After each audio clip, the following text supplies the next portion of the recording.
그 성령 강림일 혹은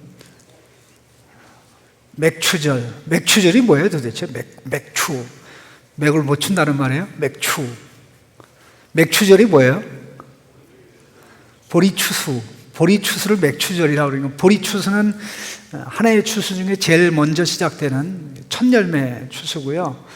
그 첫열매 추수의 완성이 수장절이라고 한 해의 농사를 다 거두고 이제 일주일 동안 이제 초막을 쳐놓고 축제를 벌이는 건데 이게 구약 이스라엘 백성에는 굉장히 중요한 절기인데 이 절기의 완성이 사실 칠칠절 혹은 오순절 또 맥추절의 완성이 구원의 첫 열매로 오신 성령님입니다.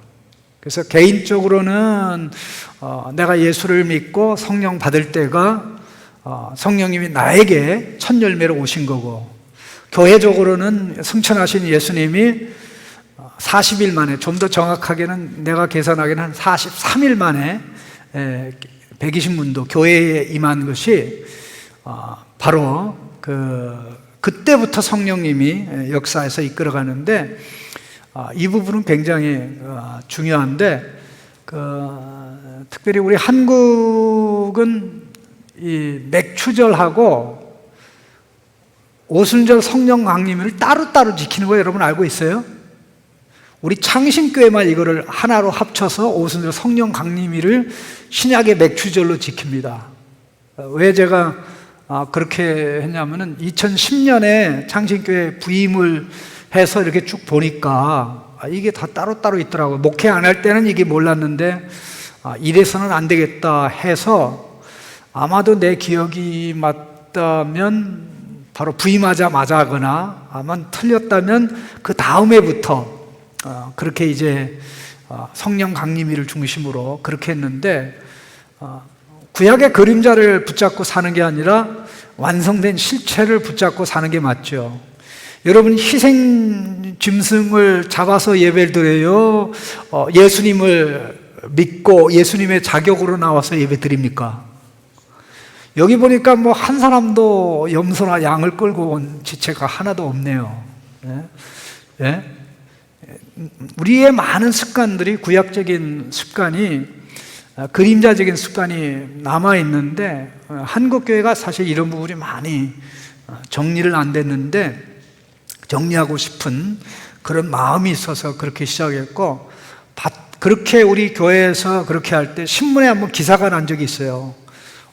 역시 신약학을 가르쳤던 교수가 목회를 하니까 고친다는데 근데 놀라게 아무 교회도 안 따라오는 거 있죠. 왜냐하면 따로따로 해야 헌금이 더 들어올 거 아닙니까? 헌금이 더 들어오는 것보다 더 중요한 게 예수 그리스도를 높이고 예수 그리스도의 십자가 부활의 선물로 오신 성령님의 인도를 받고 소중히 여기는 게 너무나 중요하다. 사실 오늘 우리가 바울, 다윗, 방금 제가 이게 좀 나오기 전에 좀 갑자기 뭔가 좀 데이터를 계산할 게 있어서 한두 가지를 점검해 봤는데 바로 그런 거예요. 여러분 구약 성경에 모세라는 이름이 더 많이 나올까요? 다윗이라는 이름이 더 많이 나올까요?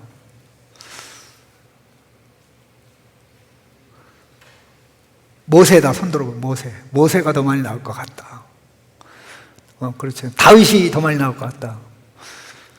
다윗으로 통일하겠습니다. 모세는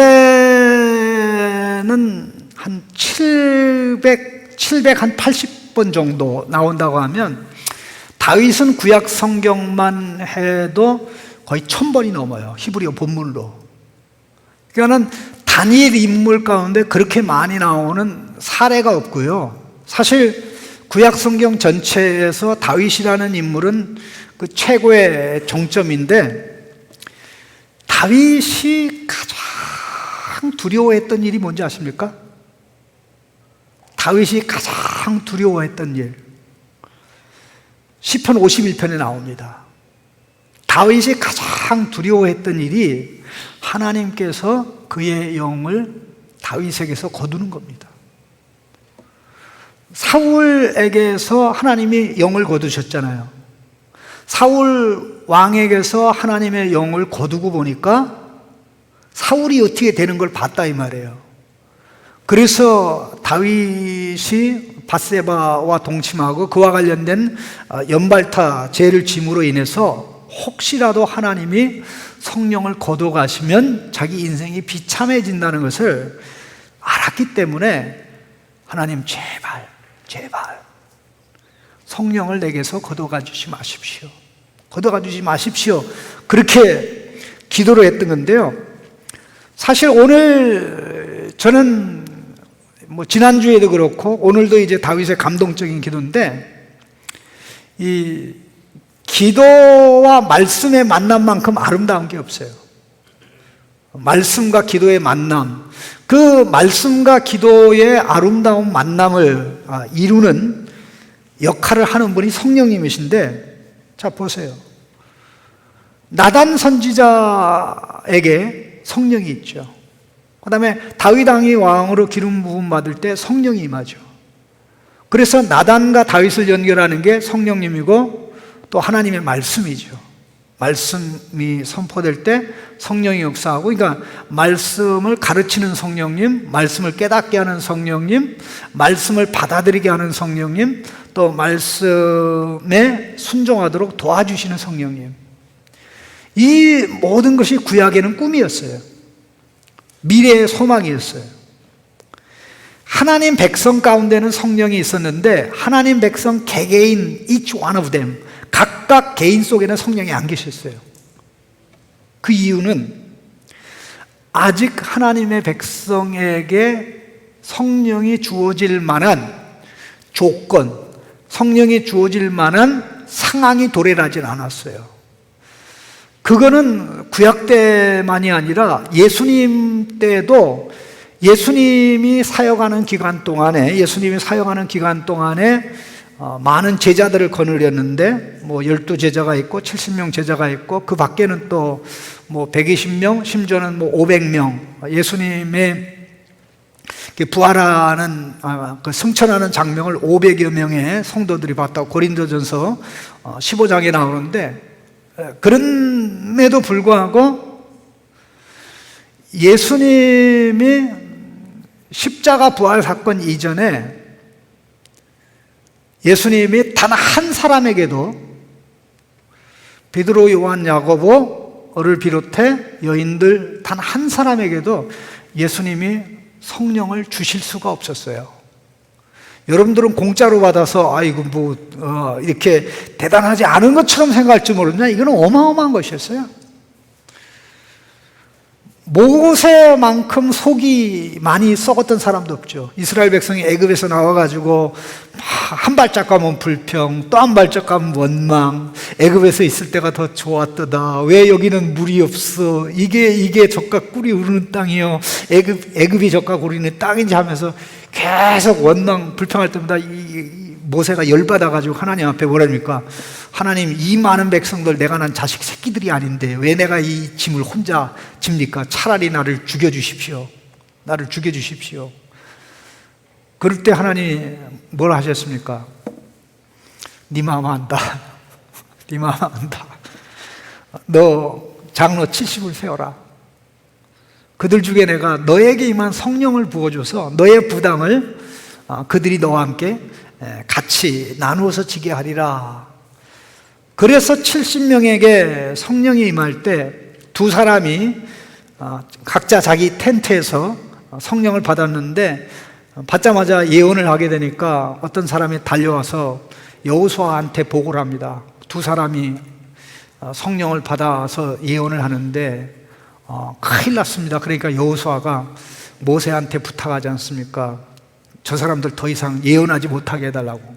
그러니까 모세가 하는 말이, 나는 하나님의 모든 백성이 저들처럼 성령 받아 선지자 되기를 원하노라 그랬어요. 그게 모세 때부터 꿈이에요. 모세가 꿈꾸기 시작한 때가 예수님 오시기 1400여 년 전입니다. 그리고 그로부터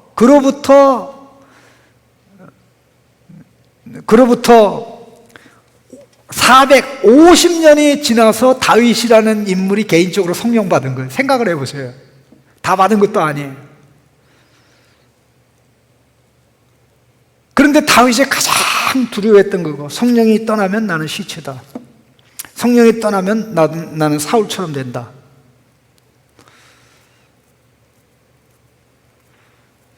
사실 오늘 본문의 모든 내용을 보면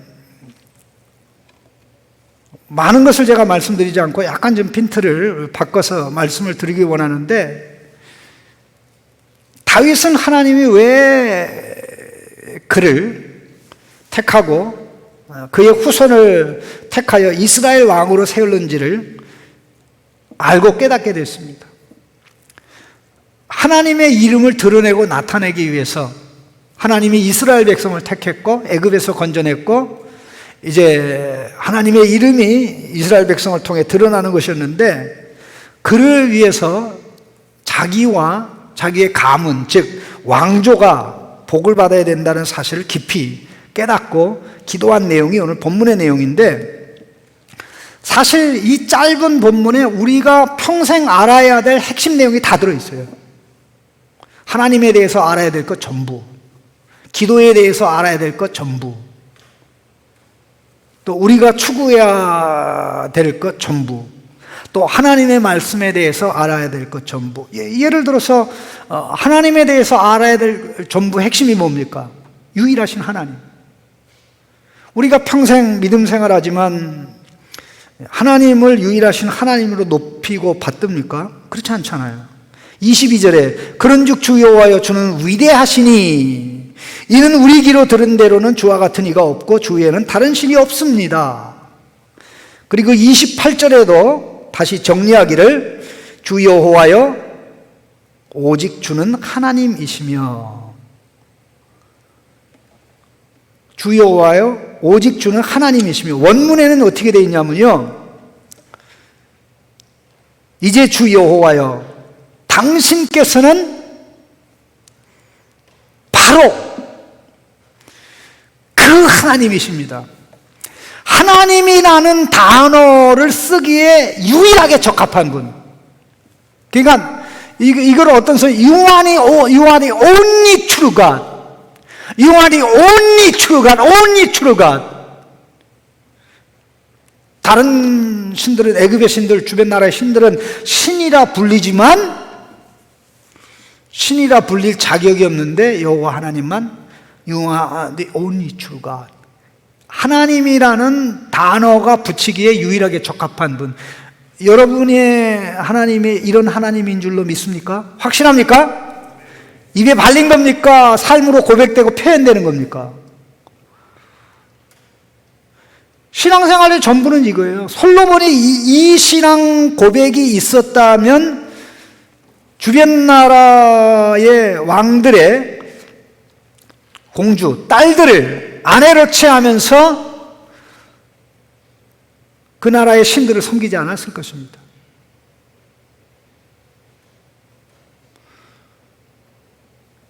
구약성경 전체를 읽어봐도 이렇게 위대한 고백을 하는 왕들이 없습니다. 자, 하나님의 말씀에 대해서 알아야 될 것 다 얘기한다 그랬어요, 여기. 자, 보세요. 28절에 주의 말씀들이 참되 신이다. 이게 참되 신이다에 해당되는 말이요, 주의 말씀들은 에메트입니다, 그런 말이에요. 주의 말씀이 뭐 에메트 찬양팀이란 말이 아니라 에메트 찬양팀이 사용하는 그 에메트가 뭡니까? 진리잖아요, 진리. 진리에 충성하는 게 신실함이고요. 주의 말씀이 참됩니다. 유일하신 하나님이고, 그 유일하신 하나님이 하시는 말씀이 참된데 참 놀라지 않습니까? 저는 가끔 좀 한자를 좀 자세히 보고 이게 어떻게 구성되는 것을 보는 일을 가끔 하는데, 이 진리라는 단어도 보면 굉장히 재미나게 만들었어요. 이게 진리라는 단어가 어떻게 되냐면 맨 위에 10개가 있어요. 10개. 10개가 십자가 있고요.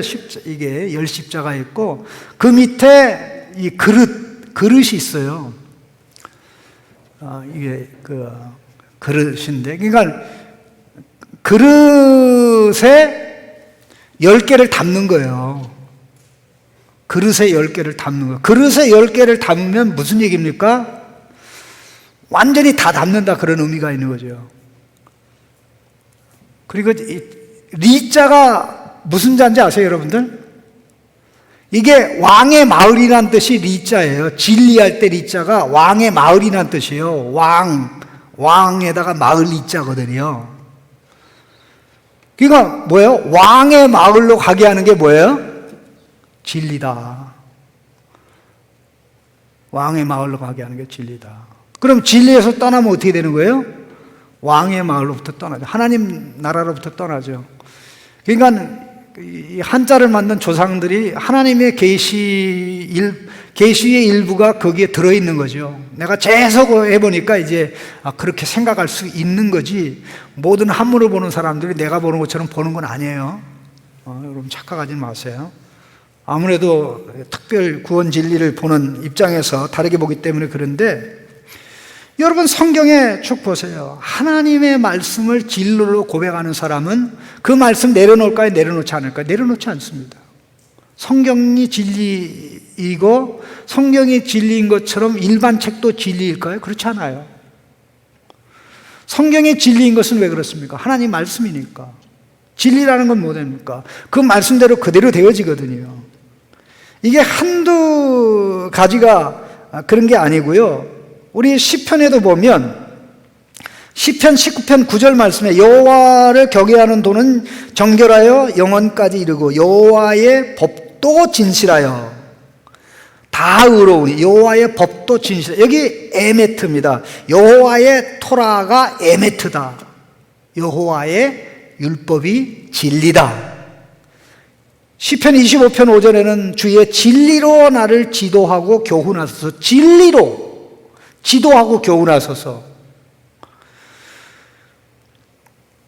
시편 119편에 보면 진리의 말씀이 내 입에서 조금도 떠나지 않게 하옵소서.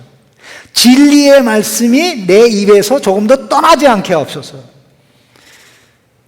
119편 151절에는 여호와여 주께서 가까이 계시오니 주의 모든 계명들은 에메트입니다. 진리입니다. 계명들은 진리입니다. 주의 말씀의 강령은 진리입니다. 증거가 진리입니다. 다 진리입니다. 이렇게 나가는데 이게 전부 다 다윗의 고백입니다. 근데 다윗의 후손이며 다윗보다 위대한 예수님은 내가 곧 진리여 생명이니 이렇게 말씀했지 않습니까?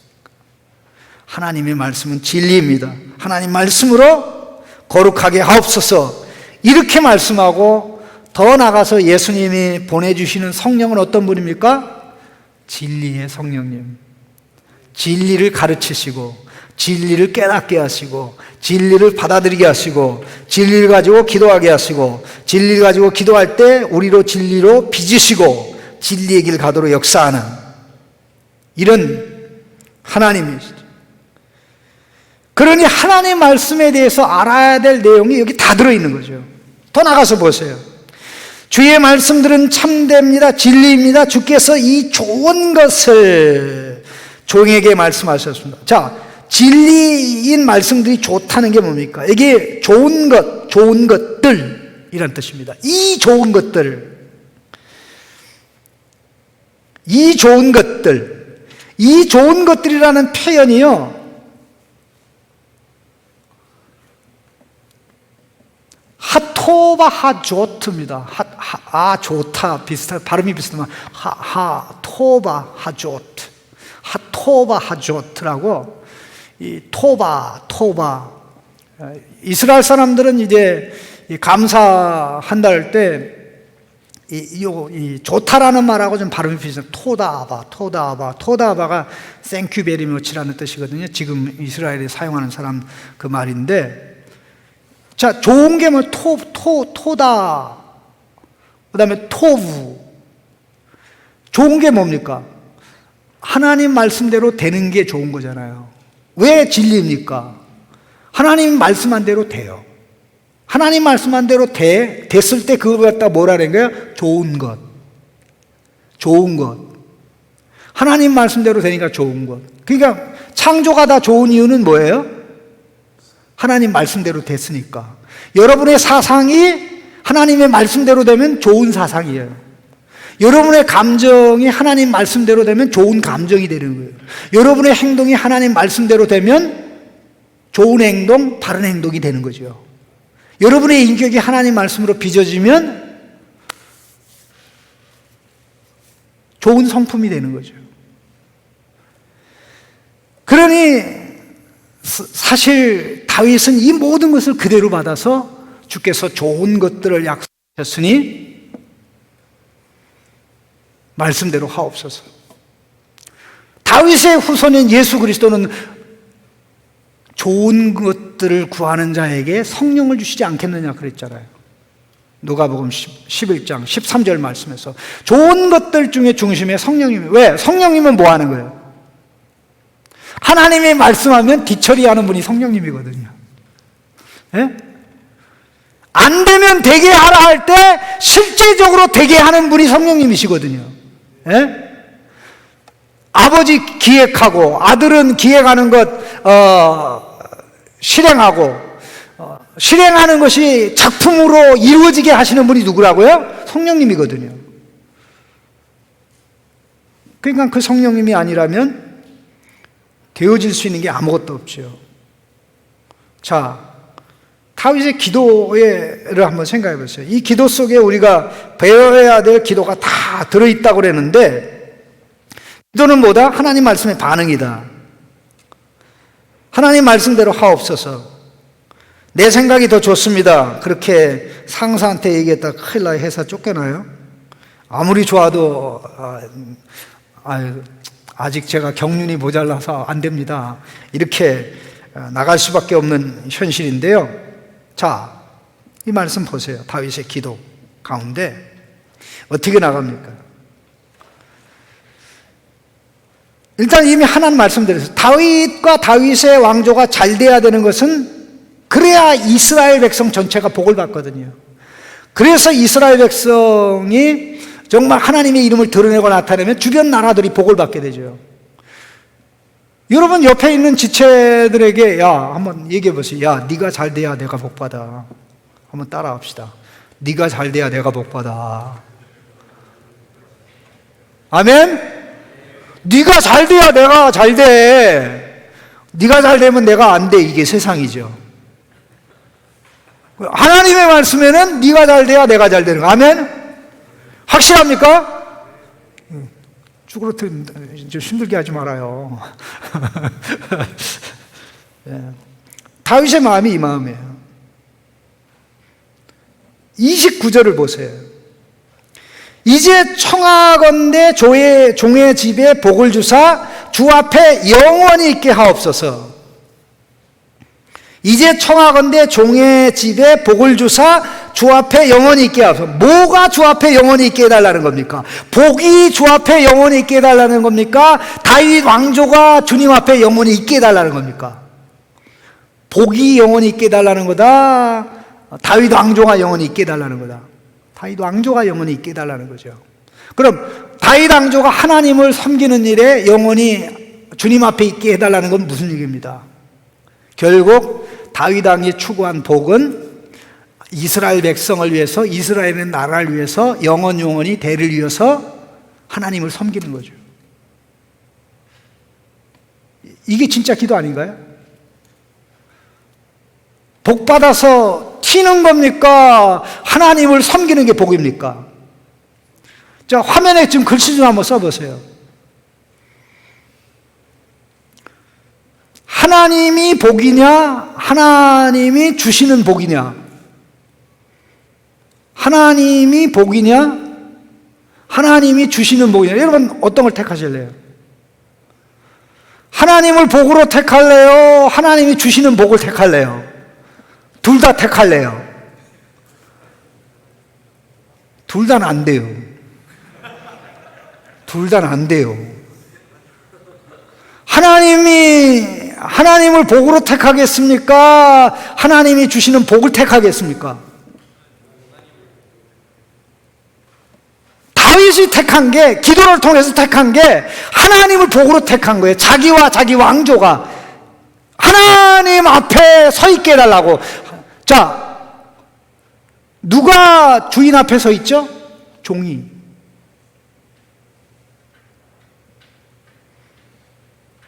사장이 무슨 일을 할 때마다 직원을 불러요. 계속 불러요. 또 불러요. 야, 너 다른 데로 가지 마라.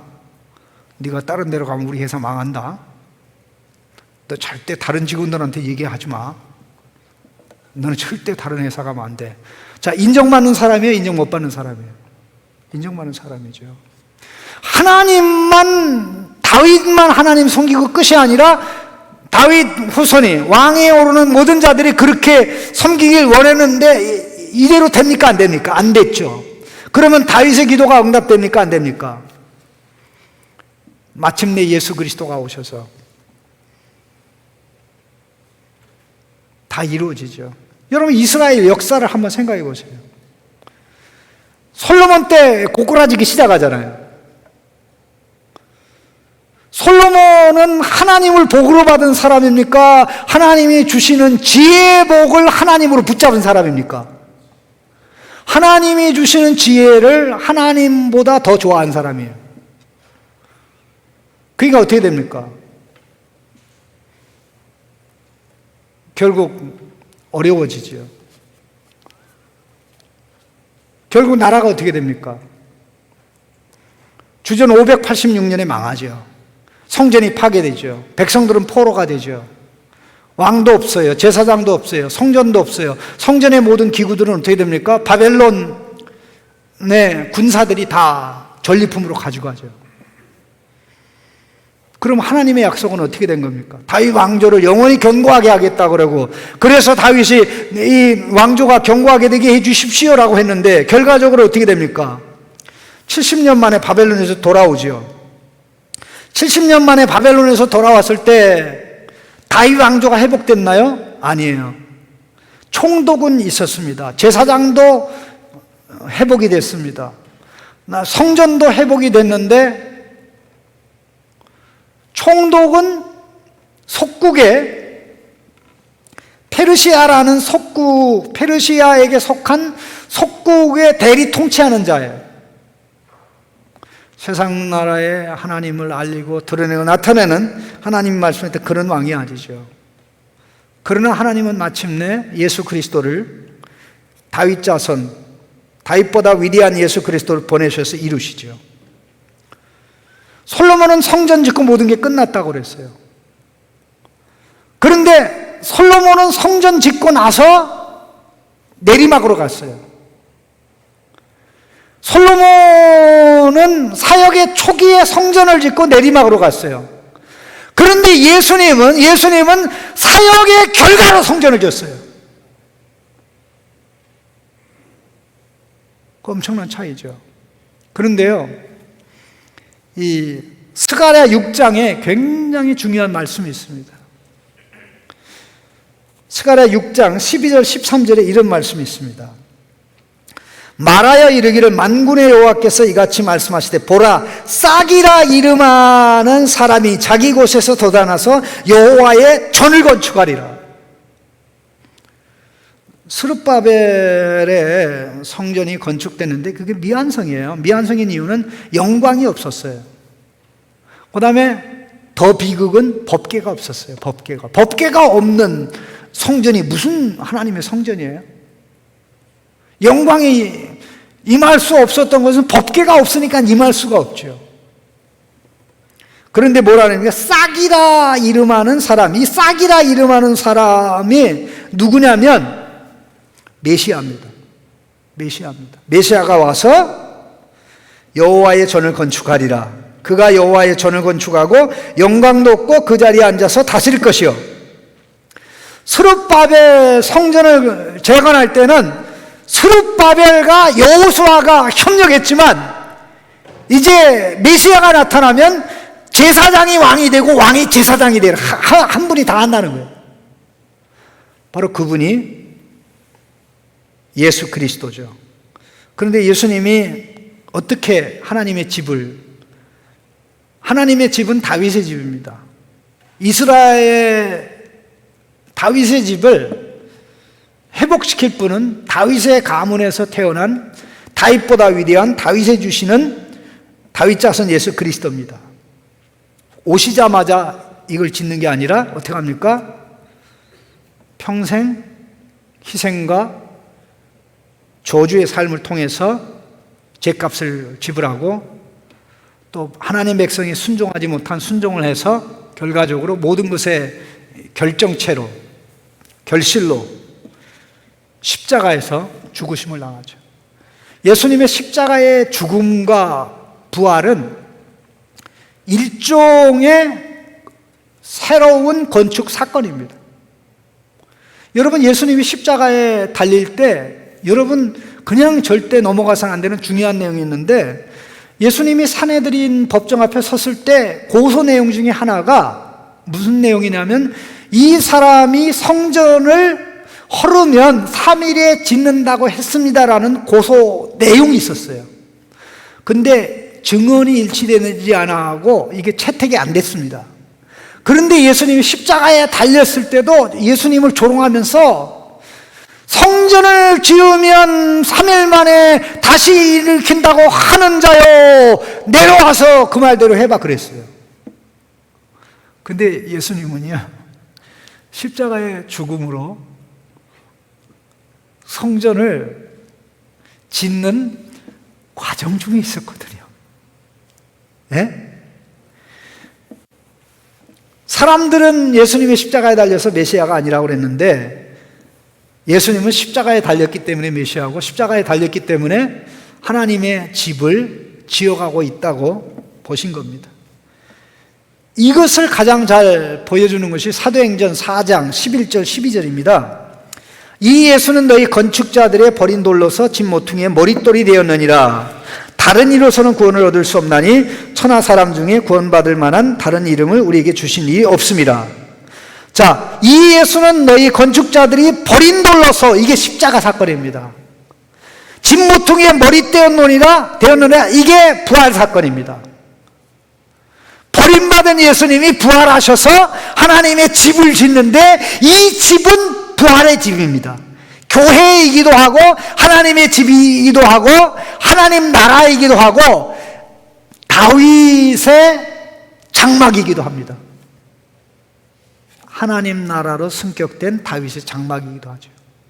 그런데 이 집을 짓는 일을 위해서 하나님의 보좌 우편에 왕으로 자정하신 분이 성령을 보내시죠.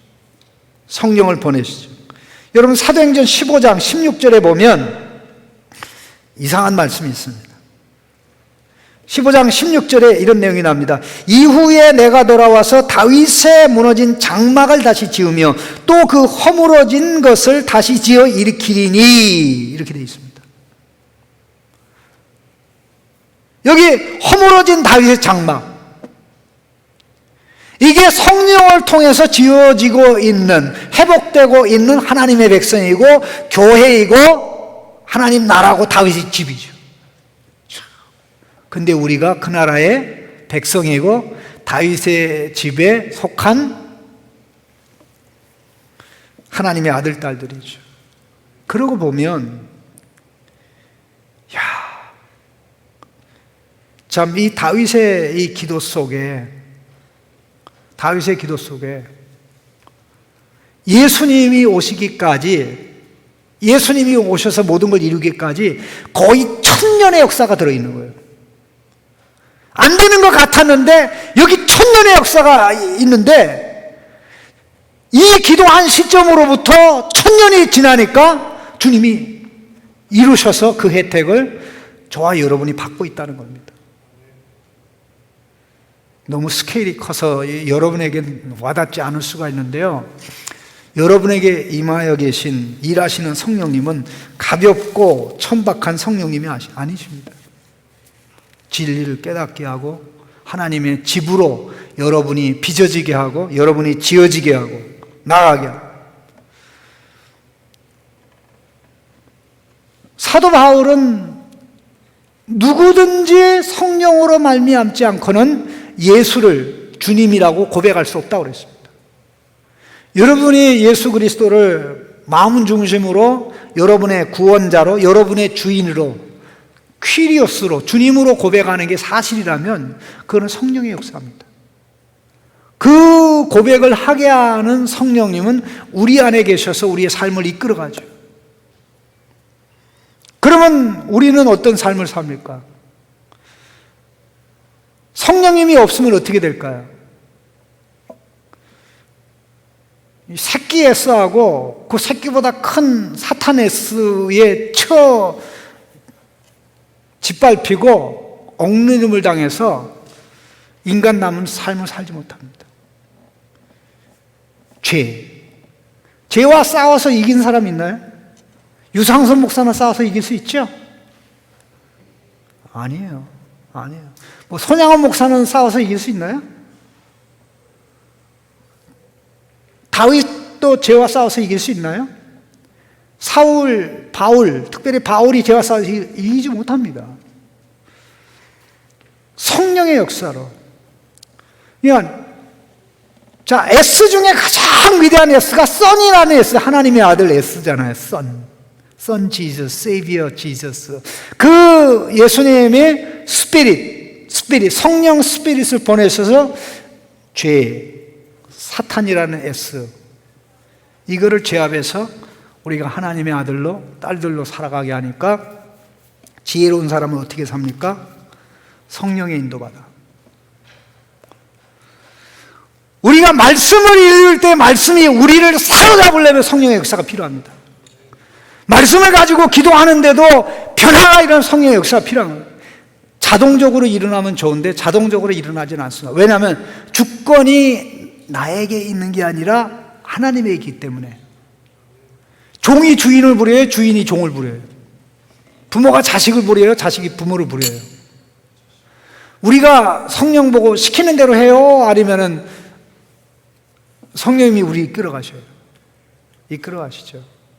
그 원리를 알고 원칙을 알면 내가 할 수 있는 한 최선을 다하되 내가 말씀을 읽는데 성령님 깨닫게 해주십시오. 기도하는데 성령님께서 내 기도 시간을 이끌어 주십시오. 성령, 내가 순종하려고 그러는데 내 순종이 제대로 되게 역사해 주십시오. 이것을 가장 실감나게 경험하고 체험할 수 있는 게 요즘 많은 사람들이 좋아하는 이 전기자전거입니다. 전기자전거가 굉장히 좀 매력이 있는데요. 지금 현재는 이 배터리가 옛날 배터리, 지금 최첨단 배터리지만 이 올 솔리드, 전 고체 배터리가 아니다, 액체 배터리다 보니까 배터리가 굉장히 무거워요. 앞으로 10년 정도 지나면 내가 볼 때 굉장히 가벼운 배터리가 나와서 무게도 굉장히 줄어들 거라고 생각되는데, 이 PAS 방식의 전기 자전거가 이게 굉장히 재미납니다. 왜 재미나냐면 페달을 밟지 않으면 자전거는 안 가요. 페달을 밟으면 배터리에서 동력이 전달돼 가지고 자전거가 빨리 가게 만들어요. 그러다가 페달질을 멈추면 어떻게 합니까? 동력이 전혀 전달이 안 돼요. 여러분, 성령님의 역사가 비슷해요. 내가 안 하고 가만히 있으면 아무것도 일어나지 않아요. 그런데 내가 열심히 밟으면 강한 역사가 일어나는데, 열심히 밟아서 자전거가 갈 때 여러분 이상하게 기분이 절대 안 나빠요. 기분이 굉장히 좋아요. 왜냐하면 그 페달을 밟으면서 내 힘이 들어가기 때문에 내 자전거가 이렇게 빨리 나가는 것은 배터리를 통해서 동력이 전달돼서 그런 거야 라는 생각이 전혀 들지 않도록 자전거를 만들었단 말이에요. 기분 안 나쁘게. 근데 그거보다 더 좋게 성령님이 우리를 뒤에서 어시스트 하는 거예요. 어시스트 하셔요. 그러니까 껍데기는 다 내가 하는데 믿음의 눈으로 보니까 성령님이 하신 거예요. 껍데기로는 내가 성경을 읽었는데 뒤에서 성령이 역사하셔서 그 말씀을 깨닫게 하고 반응하게 하신 거예요. 그러니까 내가 하는 작은 일들이 의미가 있고 가치가 있도록 하시는 분이 예수 그리스도의 십자가의 선물 오순절에 임한 개인적으로 우리 각 심령에게 주어진 성령의 역사예요. 그러니 이 성령님하고 친하게 지나는 게 예수님하고 친하게 지나고 이 성령에 이끌려 사는 게 예수님에게 이끌려 사는 거고 하나님의 아들로 살아가는 나라면 성령님 뒤로 제껴놓고 섭섭하게 하고 안 삽니다. 시간이 가면 갈수록 성령님의 도우심이 없으면 내가 할 수 있는 게 아무것도 없습니다. 나를 도와주세요. 내 기도를 도와주세요. 아니 나의 기도가 되어주세요. 내가 말씀을 읽지만 이게 말씀이 안 들어옵니다. 말씀으로 나를 사로잡아 주시오. 좀 더 세게 하면 말씀으로 나를 두들겨 패시옵소서. 말씀을 두들겨 얻어맞아야 기도가 나오는 거거든요. 그렇게 얻어맞고 기도하면 획가닥합니다. 1년에 한 두세 번 정도는 그런 일이 있어야 돼요. 그래야 방향전환이 됩니다. 기도하겠습니다.